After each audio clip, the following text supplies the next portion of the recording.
Hello প্রিয় শিক্ষার্থী বন্ধুরা, স্টাডি বিট অনলাইন স্কুলের পক্ষ থেকে আজকের ক্লাসে তোমাদের স্বাগতম।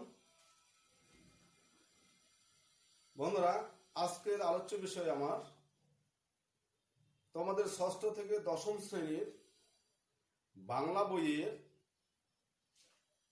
বাংলা প্রথম পত্রের গদ্য এবং পদ্য আমরা কিভাবে সহজে আয়ত্ত করব সেটার পরামর্শ নিয়ে।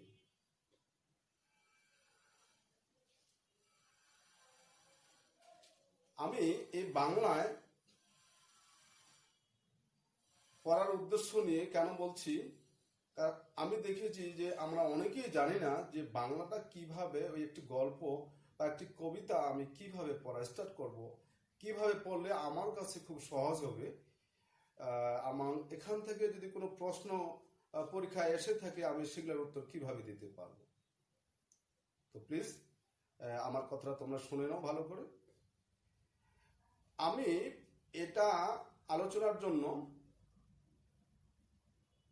আমি একটা ষষ্ঠ শ্রেণীর গল্পের কথা উল্লেখ করি, কারণ যারা দশম শ্রেণী পর্যন্ত তারা ষষ্ঠ শ্রেণীর সেই গল্পটা পড়েছো, তাহলে প্রত্যেকের বোঝাটা সহজ হবে। একটা সহজ বিষয়টাকে উদাহরণে নিয়ে আসছি আমি, ঠিক একইভাবে তোমরা বাকিটা পড়বে। তো আমি গল্পটার কথা বলি, যে ষষ্ঠ শ্রেণীর একটি গল্প কথা বলি, সেটা হলো আমার সততার পুরস্কার। তাই না বন্ধুরা? এটা আমরা জানি, সততার পুরস্কার। এখন আমি এই সততার পুরস্কার গল্পটা পড়তে গেলে আমাকে যেগুলা অনুসরণ করতে হবে, সেটা কি কি করতে হবে, এটা আমার পরামর্শটা একটু শুনে নেব। আমার প্রথম পরামর্শ হলো বন্ধুরা, তোমরা প্রথমে দেখবে এই গল্পটার নাম কি। এই গল্পের নাম কি? এই গল্পের নাম সততার পুরস্কার। আমি অনেকক্ষণ ধরে আমার মাথার মধ্যে এই জিনিসটা নিয়ে ভাবার চেষ্টা করব, কি এই গল্পের নাম হলো সততার পুরস্কার। এই সততার পুরস্কার দিয়ে লেখক এখানে কি বোঝানোর চেষ্টা করেছেন, বা এই সততার পুরস্কার দিয়ে আমরা কি কি গেস করতে পারি, এটা কোন গল্প হতে পারে, তাই না? একটু গেস করার চেষ্টা করি, অনুমান করার চেষ্টা করি। এবার আমরা অনেকে বুঝে ফেলছি হয়তো বা এটা কি কি ধরনের গল্প হতে পারে। একজন মানুষ সৎ থাকলে তার কি পুরস্কার হতে পারে, অসৎ মানুষ সে কি তিরস্কৃত হবে, তার কি অবস্থা হতে পারে, এই তো নাকি।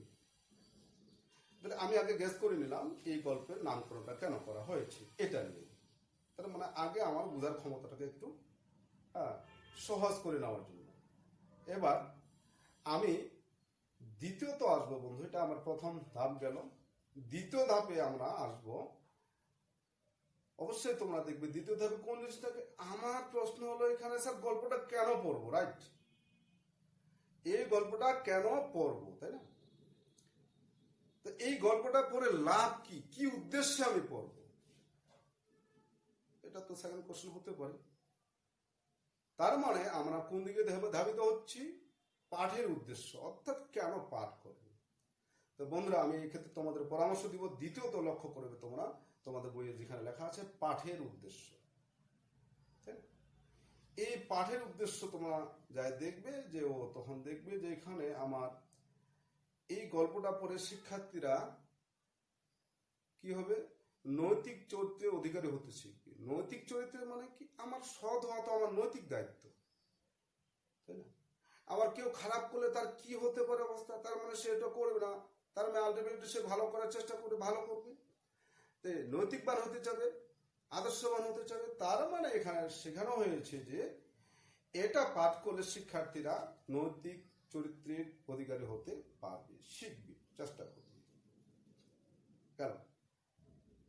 এখন আমি এটাও বুঝছি, স্যার এটা গল্প আমি এই কারণে পড়বো, আপনার কথাগুলো এই কারণে মনে করে শুনবো। আমার কথাগুলো যদি উপকারে না আসে, কেউ তোমরা আমার ভিডিওটা দেখবে না, আমার এই ক্লাসটা করবে না। আমার ভিডিওটা দেখে যদি তোমাদের উপকার হয়, তখন তোমরা দেখবে তো নাকি। আমরা স্বার্থ ছাড়া তো কখনো যায় না। তো সেক্ষেত্রে আমাদের উদ্দেশ্যটা কি, আমরা পাঠের উদ্দেশ্য দেখে আসলাম। দ্বিতীয় গেল। তৃতীয় ধাপে আসবো বন্ধুরা, লেখক উনার সময়কার কিছু ভাষা উল্লেখ করেছেন এই গল্পে। অবশ্যই তো অবশ্যই ভাববো যে উনি আমার থেকে বয়সে অনেক গুণের বড়, তাহলে সেই সময়কার উনি ভাষাগুলো ব্যবহার করেছেন।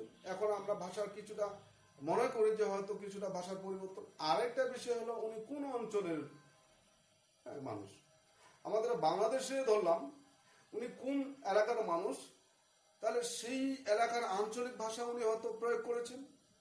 সেই এলাকায় কিছু প্রমিত ভাষার অর্থ কি বুঝিয়েছেন লেখক, সেই ভাষাগুলো তো অবশ্যই ব্যবহার করেছে সেই গল্পটা লেখার জন্য। তাহলে বন্ধুরা আমার এই শব্দগুলা তো আমার জানা নাও থাকতে পারে, এটা স্বাভাবিক। তাহলে আমার তৃতীয় পরামর্শ কি দিচ্ছেন আপনি স্যার? হ্যাঁ শোনো, আমার তৃতীয় পরামর্শ হলো তোমরা এই পাঠের উদ্দেশ্য দ্বিতীয় ধাপ শেষ করে তোমরা যাবে শব্দের অর্থ, শব্দার্থ বা টিকাটা তোমরা দেখবে ভালো করে, যে আসলে এমন কিছু কিছু, যেমন আমি একটা বলে দিই, ধবল। ধবল মানে তো আমরা বুঝছি সাদা, তবে এক্ষেত্রে যে ধবল শব্দটা ব্যবহার করা হয়েছে এক কুষ্ঠ রোগের কথা বলা হয়েছে। এই কুষ্ঠ রোগটা কি ধরনের? এই রোগটা হলে পরে মানুষের চামড়া হঠাৎ করে সাদা হয়ে যেতে পারে। তো সেই আমার কি এটা টিকা সম্পর্কে জেনে নিলাম। তাহলে আমরা এই গল্প পাঠের উদ্দেশ্যে আমরা পড়ব, আবার কি অর্থগুলো ঠিকভাবে বোঝার জন্য তাহলে আমরা করব শব্দের অর্থটা ভালো করে বোঝার চেষ্টা করব এবং এই টিকাগুলো ভালো করে বোঝার চেষ্টা করব। তৃতীয় ধাপ গেল বন্ধুরা। আমার চতুর্থ পরামর্শ, তাহলে তো এবার আমার পড়া শুরু করা উচিত, তাই না? আমরা প্রত্যেকে বলবো জি স্যার এবার আমরা পড়া শুরু করব।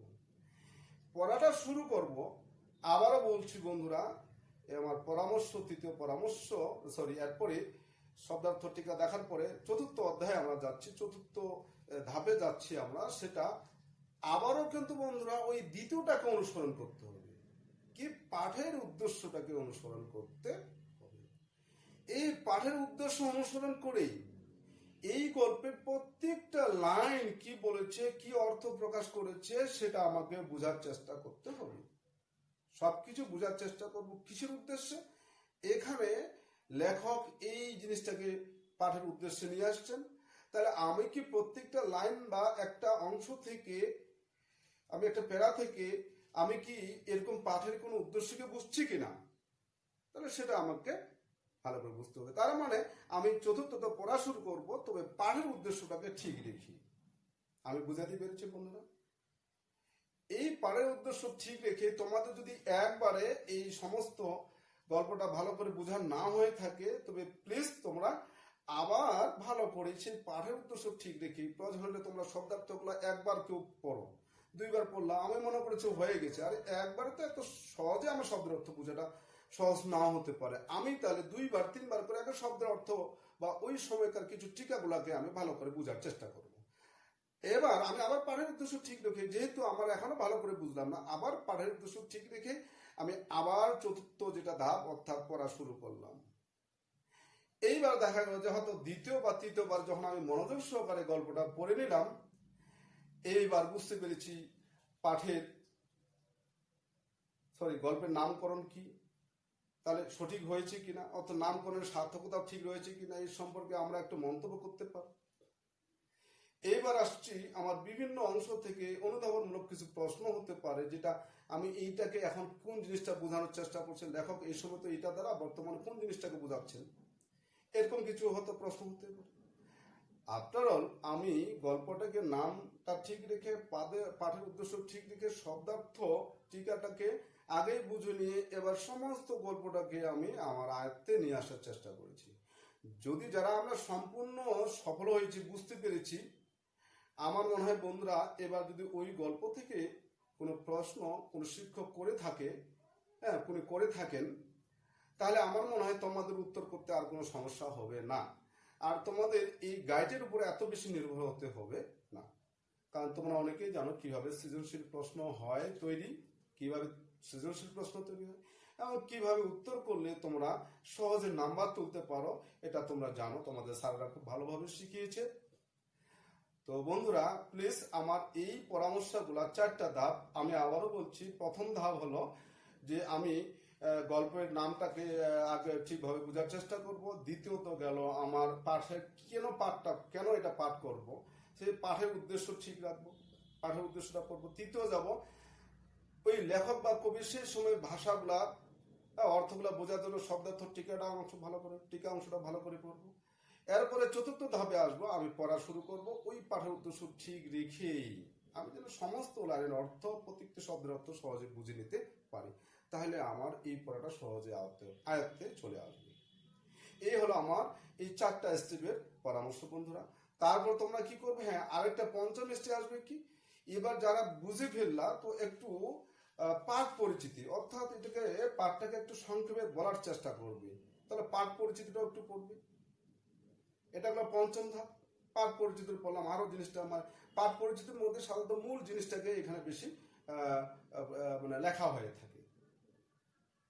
হয়তো গল্পের মধ্যে কিছু প্রাসঙ্গিক অপ্রাসঙ্গিক কিছু হয়তো দু একটা শব্দ ইউজ করতে পারি, কিন্তু মূল জিনিসটাকে এখানে এই পাঠ পরিচিতির মধ্যে অল্প জায়গার মধ্যে খুব সহজভাবে তুলে ধরা হয়েছে। অবশ্যই বন্ধুরা আমার, তোমরা যে গল্প থেকে এত কিছু ভালো করে শিখলি, এত নৈতিকতার কিছু বিষয়কে শিখলি, ভালো গুণ শিখলি, এই ব্যক্তি কে যিনি এটাকে আলোচনায় তোমাদের সামনে নিয়ে আসছে? তো সেই কবি বা লেখক সম্পর্কে তোমাদের ভালো করে জানতে হবে, সেখান থেকে তোমাদের কোশ্চেন হয়। এই হলো আজকের তোমাদের সঙ্গে ক্লাস। তো বন্ধুরা, তোমাদের প্রত্যেককে ধন্যবাদ এই কথাগুলো মনোযোগ সহকারে শোনার জন্য।